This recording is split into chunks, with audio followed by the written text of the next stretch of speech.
people that are in the position to actually know the people's names on the list, those people are probably in trouble. Yeah. Because that's a crazy piece of information to have. Look. No one's been tried. No one's been brought. No one's been discussed.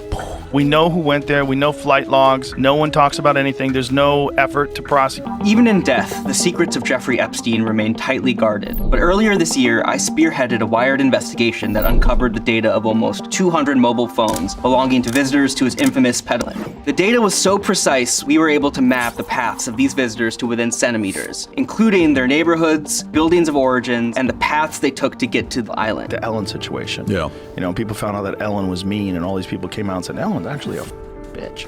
And then we go, oh, Yeah. can't believe it. And she lost everything. She fell apart, disappeared, because people found out that this character that she was portraying in a half an hour on a television show is not really who she was. My buddy Greg, who was one of her writers, was like, she's a piece. He was like, she's a monster. For years, the world has wondered what Jeffrey Epstein was hiding. Rumor has it that beginning in 2003, Epstein rented storage units across Florida, filling them with evidence of his crimes. An inventory from one locker has now been obtained, and it confirms what investigators long suspected. They found training manuals, new graphs of victims, and 3 computers that were cloned by the FBI, but whose originals were never found. In the weeks since the release of millions of Epstein files, social media has erupted with theories. One of the most viral claims that Ellen DeGeneres had been acting as Epstein's madam for years, allegations so grotesque that they have been viewed millions of times. There's just one problem. Some insiders who have actually seen the evidence have been saying that it is entirely fabricated, while the rest swear that the evidence is real, and some shadowy person has been spreading misinformation so as to distract from the real evidence buried in the files. So today, we separate fact from fiction. We examine what was really in Epstein's secret lockers, and we ask the question, is Ellen really incriminated in those files, and if so, who has been trying so hard to hide it? Well, you know where that is too, right? It's a similar image to that, right? No. I know Jamie does. What is it? It's on the set of a famous talk show that's now not on anymore. Oh, Ellen? Was that Ellen? Yeah. Really? So the Epstein files have unleashed something the world did not expect. Old moments that millions watched at the time, but now, through a darker lens, seem to mean something else entirely. Let's start with Ellen DeGeneres. When Donald Trump threatened to release the Epstein files, Ellen reportedly left the country. She and her wife, Portia de Rossi, relocated to the English countryside. They bought a farmhouse, and they said they were escaping the political climate. DeGeneres and Portia de Rossi moved to England after Trump election win. Ellen and Portia have settled into a new home in the Cotswolds, a region in southwest England about 2 hours from London. We're told that the couple scooped up the place before the election, but were very disillusioned with Trump's victory, and as one source put it, they immediately decided to, quote-unquote, get the hell out. Wow. However, the timing of their exit raised eyebrows. You see, the Epstein scandal has deep UK connections, Prince Andrew, the London social scene, and the trafficking network that stretched across the Atlantic, and Ellen suddenly was living in the heart of it. Now, just 14 months later, Ellen has purchased a $27 million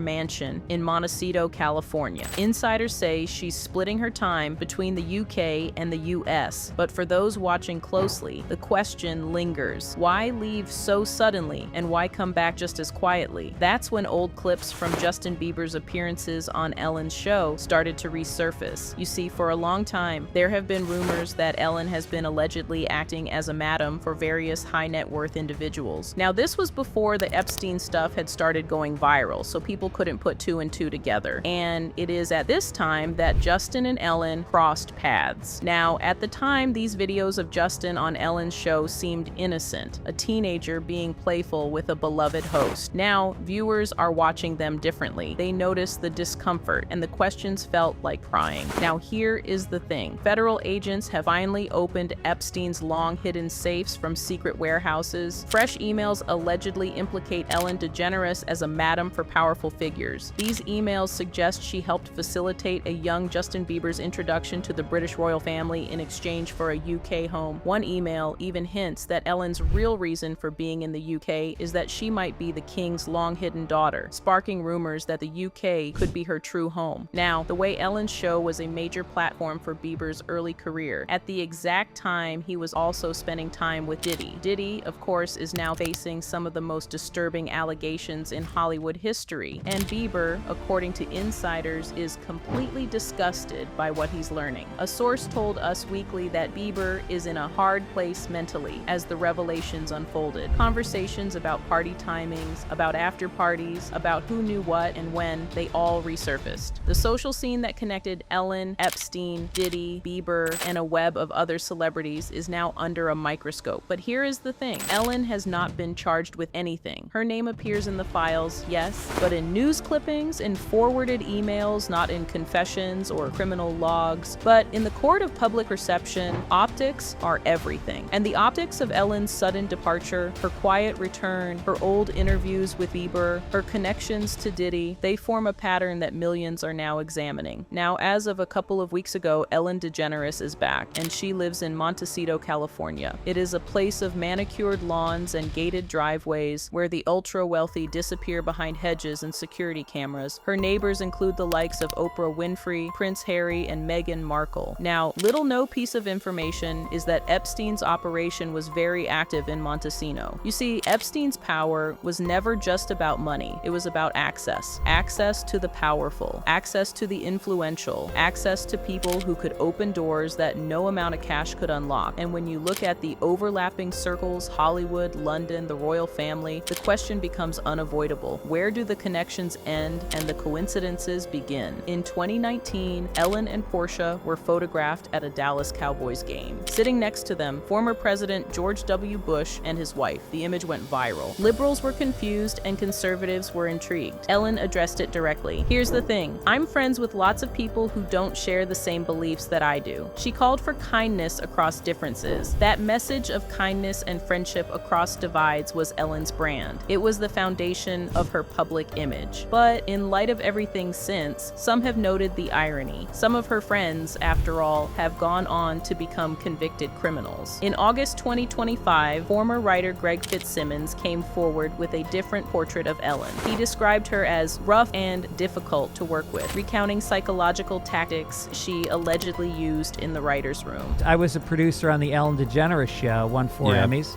And would give them all back to have that time in my life back. I had an NDA where I couldn't talk about her. And then now that she fled to England, which to me, like, the deportation thing is starting out on the right foot. And I think she wanted to move to a country, England, where being called the C word is kind of like a good thing. Yeah. Oh, yeah. Because you kind of blend in a little bit. Yeah. It's not as harsh. Yeah. This is a stark contrast to the be kind mantra she sold to millions. The Epstein files have implicated Ellen's other friends like Bill and Hillary Clinton, though none have been formally accused of crimes related to Epstein. Bill Clinton testified before Congress, denying knowledge of Epstein's crimes. He acknowledged flying on Epstein's private plane, but insisted it was for humanitarian work and that he cut ties before the crimes became public. Hillary Clinton denied knowing Epstein personally, but files suggest otherwise. During her deposition, tensions rose. Photos were released of her testifying, and then abruptly she left in anger. Did you see the Ellen DeGeneres set on her show was the same set as the Epstein Island? Bro, check it. Bro, look at it. Bro, the set. What was going on? Bro, it's crazy, bro. So is Moana taking place on Epstein Island? Bro, I don't know. Was Sebastian and Ariel on Epstein Island? When you get a moment, go online and look at her set and look at the temple in the Epstein Island. They look the same. Oprah's name's outside now. Yeah, but about some school in Africa.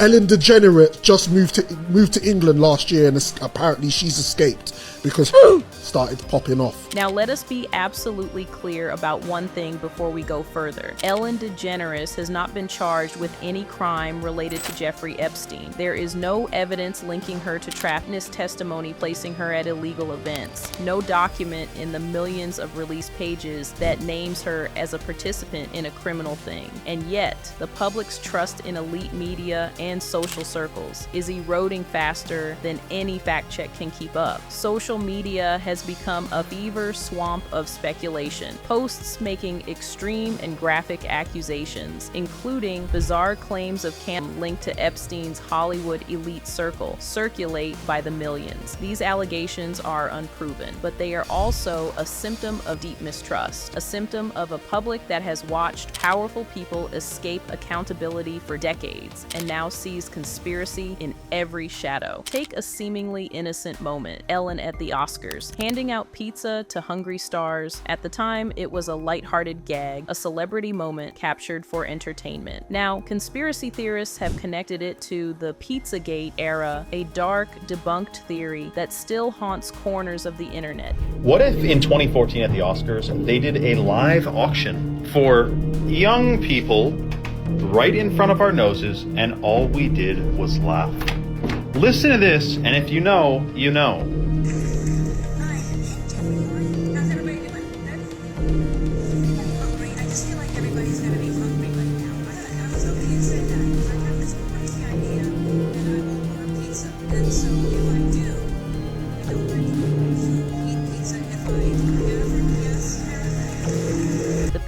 Once a joke, is now, to some, a symbol of something sinister. Further speculation has linked Ellen to the tragic death of actress Anne Heche. The claims are unsubstantiated, but in an environment where every death of a celebrity connected to powerful people is now suspect, the whispers persist. And then there is the royal connection. Viral posts have joked about Ellen's possible royal bloodline, citing genealogical connections to Kate Middleton and Queen Elizabeth through historical figures from the 1400s and King Edward III. These connections are distant, the kind that apply to millions of people of European descent. But in the fever swamp of online speculation, they have become yet another thread in the tapestry of suspicion. So what are we to make of all this? The royal connections are genealogical trivia. The pizza was just pizza, and yet the public is re-examining old footage, questioning the protection of young stars, wondering about the behavior of powerful adults, looking at moments they once found innocent and asking, what if we missed something? As things stand right now, the Epstein files are incomplete. They are redacted, censored, and in many ways unsatisfying. Names are blacked out, but questions remain unanswered, and the public, left to fill in the gaps, has filled them with everything from legitimate concern to wild conspiracy. What we know is this: powerful people overlapped with Epstein. Some flew on his plane, some attended his parties, some appear in his emails, some do not, but their names have been dragged into the conversation anyway. Ellen DeGeneres moved to the UK. The timing raised eyebrows. She returned to the US. The timing raised more eyebrows. But moving abroad is not a crime. Buying a farmhouse is not evidence. And living in the English countryside does not make someone the king's secret daughter. And yet, the questions that remain are real. Why do powerful names so often appear closely connected in emails, on planes, at parties, and then vanish from the public record when questions are asked? Why are young celebrities like Justin Bieber so often positioned at the center of these elite networks, vulnerable, exposed, and then silent about what they may have witnessed? Why is transparency so elusive when the circles of power overlap with media, with royalty, with government? And why does every attempt to shed light seem to generate more heat than illumination? These are not questions about Ellen DeGeneres. There are questions about a system where access is currency, where secrets are power, and where the public is left to guess at what happens behind closed doors. The files are incomplete, the answers are not all in, and perhaps they never will be. So are these connections mere coincidences, or do they reveal something more complex, more hidden within the elite social structures that shape our world? The answer remains elusive, but the dialogue, the demand for transparency, for accountability, for truth is far from over. What do you think? Coincidence or concealment? Let me know your opinions in the comments. Till next time, bye.